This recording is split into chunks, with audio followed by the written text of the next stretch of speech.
Amir Temur jahon tarixida chuqur iz qoldirgan buyuk sarkarda, yirik davlat arbobi va madaniyat homiysi sifatida tanilgan shaxsdir.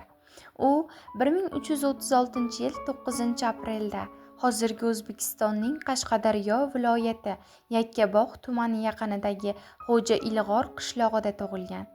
Otasi Muhammad Tarag'ay o'z urug'i ichidan obro'li kishilardan bo'lgan. Amir Temur Barlos urug'idan chiqqan bo'lib, yoshligidan boshlab harbiy san'at, siyosat va davlat boshqaruvi sir-asrorlariga qiziqishini bildirgan. Amir Temur 1370-yilda Movarounnahrda hokimiyatni o'z qo'liga oldi va shu tariqa Temuriylar imperiyasiga asos soldi. U kuch adolatda degan shiorni ilgari surgan va butun faoliyati davomida tartib, intizom va adolatni asosiy tamoyil sifatida ko'rgan. Temur o'z davlatini markazlashtirish, soliqlar tizimini tartibga solish, savdo yo'llarini xavfsiz qilish va iqtisodiy taraqqiyotni rag'batlantirishga katta e'tibor bergan. Temurning harbiy yurishlari nihoyatda keng hududlarni qamrab olgan. U Eron, Iroq, Suriya, Hindiston, Kavkaz, Osiyo va Rossiyaning ayrim hududlariga yurishlar uyushtirib, katta g'alabalarga erishgan.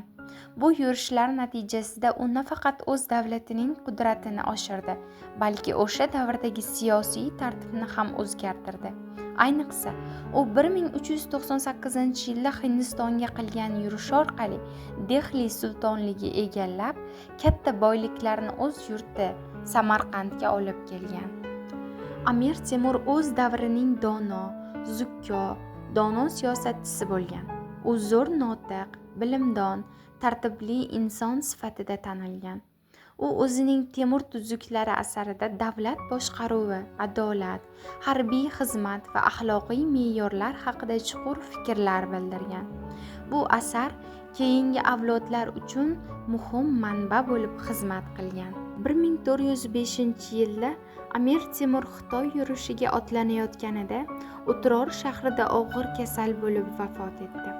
Uning jasadi Samarqandga olib kelinib, Go'ra Amir maqbarasiga dafn etilgan.